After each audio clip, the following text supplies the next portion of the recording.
Immigration officers in Chicago to detain and deport violent offenders that DHS said were released from jails because of sanctuary policies. The agency said it arrested more than 4,000 people, but only about 120 of those have a criminal record. Incredible crime prevention. Thank you, sir. We have some breaking news coming in. The Department of Homeland Security has announced moments ago it is launching a brand new immigration crackdown in New Orleans now, according to a federal law enforcement official. Where's Kaya? In West Hollywood, Los Angeles, California, chatter.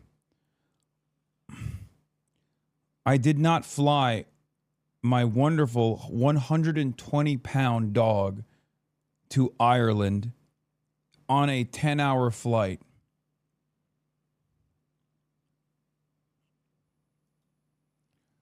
Asian journalist responds to a Hasan hater and cooks her. Oh, I saw this. Stream talking about how cool it is that a communist country has a Gucci store and failing to mention that China is an authoritarian state. The Chinese government does not. Yeah. You can't fucking say that we should learn from Chinese development and also have high-speed rail here. You can't say that. Not tolerate any public criticism of the party. Hey, did you know that the vice president of the US told companies to fire people who were criticizing a podcaster? Also, Hasan was more focused on praising China's infrastructure, their amazing high-speed rail network, for instance, which we will probably never see in my lifetime because of our government. The Chinese government, on the other hand, actually cares about its people.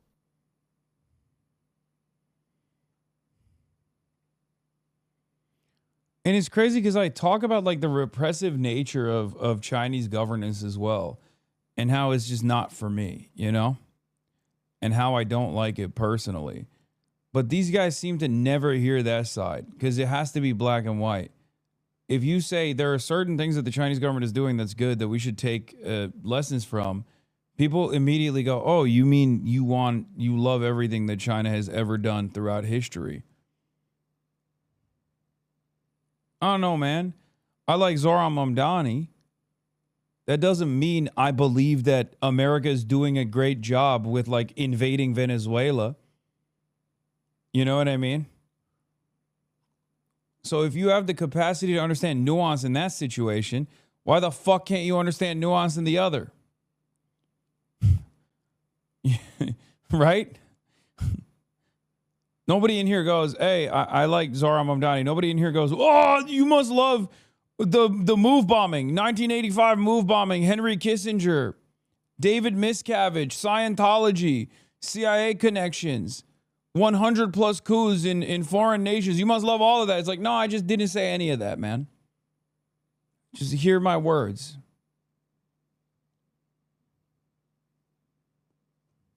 Did I say any of that? No. The fuck? Yeah, David Miscarriage.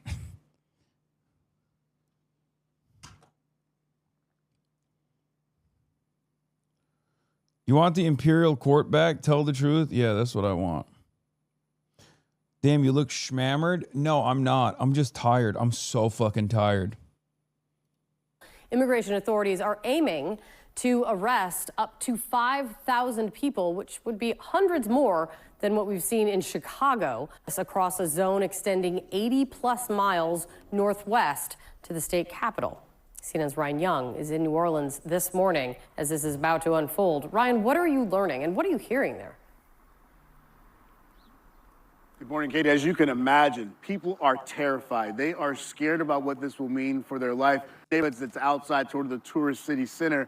One of the reasons why we want to show you this is the impact is already being felt. This taqueria up here decided to close its doors because not only they're scared for their customers. Yeah, they spent the last 3 months complaining about Charlie Kirk, too. They're scared that for their workers as well. And you see signs like this one. Everyone is welcome here except ICE. And then you see this right here. Do not have consent to enter this business unless they have a valid judicial warrant. So you see these signs from the community already out here. We'll show you this protest that we shot the other night. People making their voices heard throughout this city. They are concerned about the actions that could take place in the next 24 hours or so. On top of that, what they also have been telling people is almost treat this like COVID. Instead of going out for your day-to-day necessities, stay inside, shelter in place. The hope here is that they feel like they might be able to sort of outlast the actions here by Border Patrol. No one knows exactly where they're going to be over the first 24 hours, and that's something that has a lot of people concerned. We even talked to the mayor-elect, someone who hasn't taken office yet, about the actions that could be taking place in this great American city. What they're seeing on TV and reports that they're seeing is not that Border Patrol is going after the most violent criminals. You know, that's not what they're seeing. What they're seeing is what appears to be racial profiling of brown people, and then going after these individuals and treating them like they are these significantly violent offenders. Something to mention here, the mayor-elect hasn't taken office yet. That doesn't happen until January. She's the first Hispanic mayor in the city's history. But something that other folks are talking about, especially in the crime space, is the fact that people here in this state can carry guns. You don't have to have a license to carry concealed weapons here in this state. And they're concerned if somebody jumps out with a mask, could they be responded to with someone shooting because they were in fear of their life? So there's a conversation about keeping everyone safe, not only the Border Patrol agents, but obviously the people in these neighborhoods. You look at the crime numbers year to date, the numbers are actually down in terms of total crime and murders in the city of New Orleans. They feel like they have some positive motion when it comes to cracking down on crime. They are scared that this action will actually have some communities actually not calling 911. It's something that we'll see playing out over the next few days. We'll be here on the ground to check it all out. Kate? Yeah, positive momentum on bringing down those crime statistics is also a theme amongst the cities that we've seen. Yeah, just like in Chicago. Immigration officers in Chicago to detain and deport violent offenders that DHS said were released from jails because of sanctuary policies. The agency said it arrested more than 4,000 people, but only about 120 of those have a criminal record.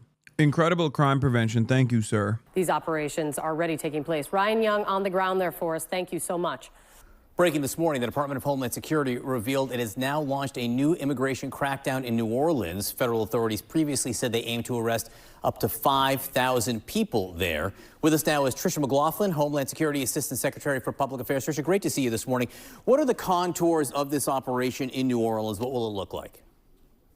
John, thank you so much for having me. So Catalina Crunch, which we are launching today down in New Orleans, we're first and foremost really focusing on those worst of the worst criminals, those criminals who have previously been locked up by local authorities. But then because New Orleans functions as a sanctuary city, those individuals were not released to ICE. They were instead released back onto New Orleans streets. So we're talking about child pedophiles who are on our list of targets, burglars, gang members, rapists, those individuals. Child pedophiles as opposed to other kinds of pedophiles. Also, what if I were to... I know the numbers don't actually match up with this reality that I'm presenting, but what if it did? What is a child pedophile? A minor having an age-appropriate relationship with another minor? Like, what does that mean? Are there pedophiles that are not into children? Like, is she making it's a phebophilia argument? Like, what the fuck does that mean? She said, oh, the child, we gotta apprehend these child pedophiles. Guys, we're not going after adults that are pedophiles because the president is one. We're going after children that are pedophiles. We have to arrest children for having age-appropriate relationships because someone needs to be arrested. We have to tackle the dating market for our big, beautiful president. Our big, beautiful pedophile president is having a hard time in the dating marketplace of children. So we have to arrest the children that are having age-appropriate relationships so that there isn't any children to go on these dates, so that my big, beautiful pedophile president can go on better dates and have better success with the children he's trying to fuck. Is that what we're doing at the Department of Homeland Security? Tricia McLaughlin? What a fucking insane thing, by the way. None of it's true. Yeah, the child pedophiles are hogging up the adult pedophilia market. They're really fucking up the bag for adult pedophiles out here. Are highly targeting, and we will continue whether it be 5,000 arrests or beyond. So the president yesterday spoke extensively about his feelings about security and immigration and asylum in different parts of the country. He said he does not want people from Somalia here. He called them garbage. The Wall Street Journal estimates there are some 40,000 people from Somalia, born in Somalia, living in Minnesota right now. How many of them, how many of the 40,000 people born in Somalia living in Minnesota do you consider to be garbage? John, we're really looking at the data, the analysis here. Yeah, John, approximately about 78 to 83% of Somalis in Minneapolis are garbage, according to our current estimates. And the remainder, that is around 17%, are actually very fine people. That's right. And we're trying to get those numbers down to the best of our ability. Our analysis has shown that, we gotta we gotta deal with the 83% garbage people that are parasitic forces that are actually both simultaneously controlling the international banking system. That's right. The Somalis are doing that, while also they're lazy and taking advantage of the welfare programs that exist. And see, they control Hollywood as well, these Somalis. And what we have to do for these Somalis is we have to deal with them, these parasitic Somalis. Because at the end of the day, John, we must secure a meaningful existence for the future of our white children. I know I added a 15th word onto that instead of using the traditional 14 word, because sometimes I like to add an extra word to really confuse the onlookers. I mean, that's what this argument is. Like, what do you mean? There's just some of them are garbage people. Like, that's what we're doing now? At least Trump won. They would say stuff like, oh, he didn't mean it. Now they're like, yeah, he meant it. They are garbage. The fuck are we doing? Yeah, she said facts over feelings, actually. Somalis are human garbage. Wow, thank you for the facts. Kind of feels like that's your feeling, you fucking asshole. Particularly out of Minneapolis and other parts of the country where we're seeing Somalia, there's widespread fraud, particularly marriage fraud when it comes to immigration. We're looking at criminality here. Homeland Security has very reliable data here and analysis that we can go after these individuals and make sure that they're not a public charge on our communities, and they're also not a public threat to the American people. My question is, all of them? The president says he doesn't want them here. He called them garbage. Do you consider that to be all of the 40,000 people born in Somalia now living in Minnesota?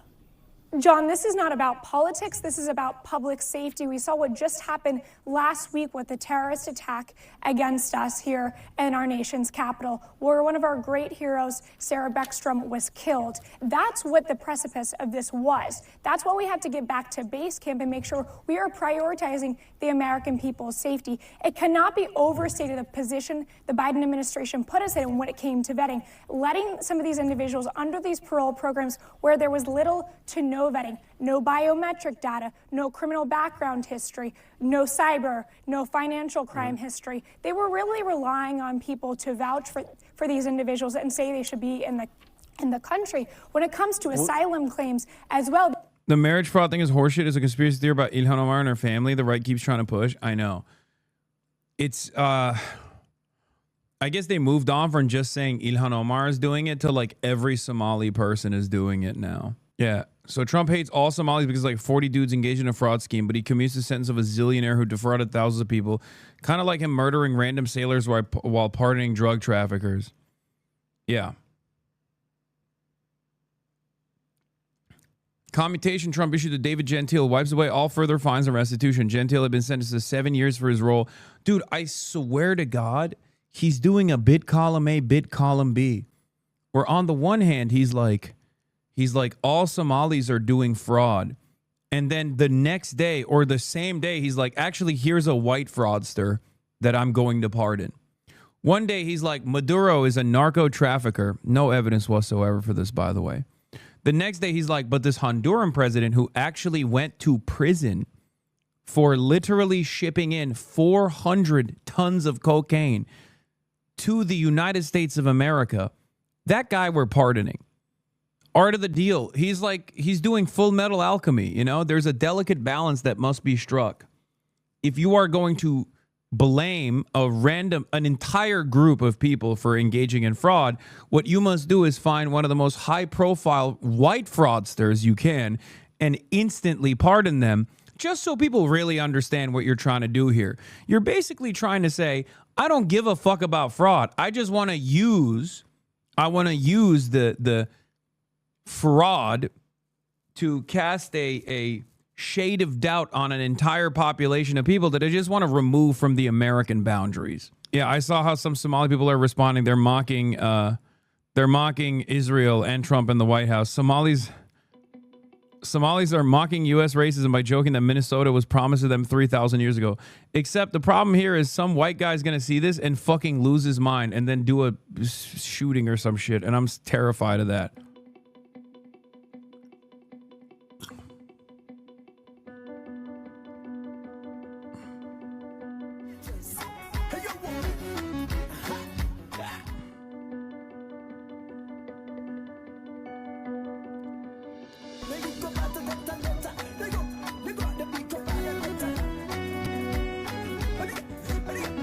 Booking my flight from Kenya to the motherland soon. Mall of America. Hashtag Minnesomalia.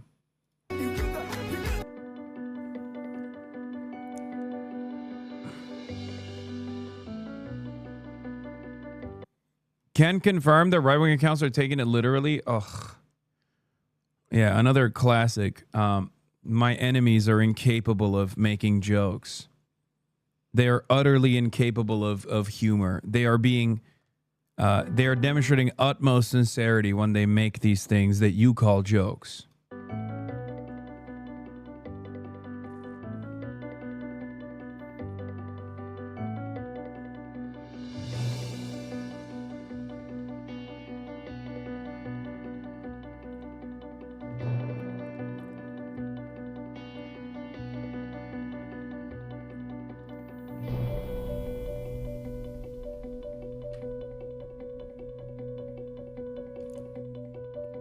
Yeah, oh, that's the other thing. Yeah, Minnesota has a major Somali population, except 90% of them are U.S. citizens, by the way. Like, they're not even... he's just shitting on U.S. citizens who are black and Muslim. Like, that's what this is. He just thinks that it's more appropriate to do so from the context of like, oh, they're immigrants. Yeah, they can vote. They do vote.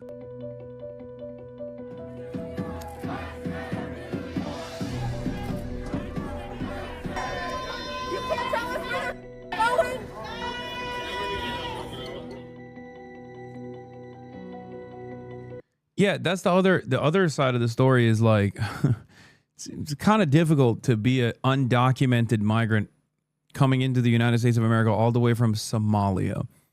So when I say 90% are American citizens, that means the remaining 10%, like the overwhelming majority of that remaining 10%, if not all of them, are also on either temporary protected status or have the proper paperwork and clearance to be on U.S. soil. Just so you understand. It's not like it's just not, it's not the same as that trek all the way from, Guatemala or Mexico or whatever. He's just shitting on people who are legally here by claiming that they're illegal. I wonder why he thinks they are illegal. I wonder why so many white Americans also happen to believe that they are illegal. They're American citizens. I wonder why. I wonder why they think it's illegal. Anyway, look at this fucking idiot. American Papa Bear. This has to be one of the most ridiculous takes I've ever heard. This is literally just flat out lies. He said that Minnesota was promised to Somalians 3,000 years ago and that the book of Genesis says that you must honor Somalians. This must be one of those 70 IQ people that we've heard about. Yeah, he's 70 IQ. Not you, you fucking moron. Because you can't tell when someone is very clearly making a joke. Yo, Minnesota was promised to us Somalis 3,000 years ago. And if you disagree, you're an anti-Kushite bigot, and you need help immediately. Also, if you read Genesis 12:3, it says that those who bless Somalis will be blessed, and those who try to harm them will bring harm upon themselves. I didn't say that. Genesis 12:3. Just saying. Check account location, probably America. This one is so dumb that I assume this is an American. Called it. Yeah, this one is too stupid to be one of those like... This one is too stupid to be an account from India, okay? That's one of our own. I can smell a homegrown moron like this, because the Indian accounts know exactly what this is referencing, because they're also referencing it on their alt account that is acting as though they're from Israel, okay? That's how I know. That's how I know this is a homegrown American moron, okay? And not some dude sitting in a fucking bot farm, because the dude sitting in a bot farm knows exactly what this talking point is, because they're using it all the fucking time to defend Israel. Ugh. Anyway, that's all I got for today. We did 7 hours. I'm so fucking tired.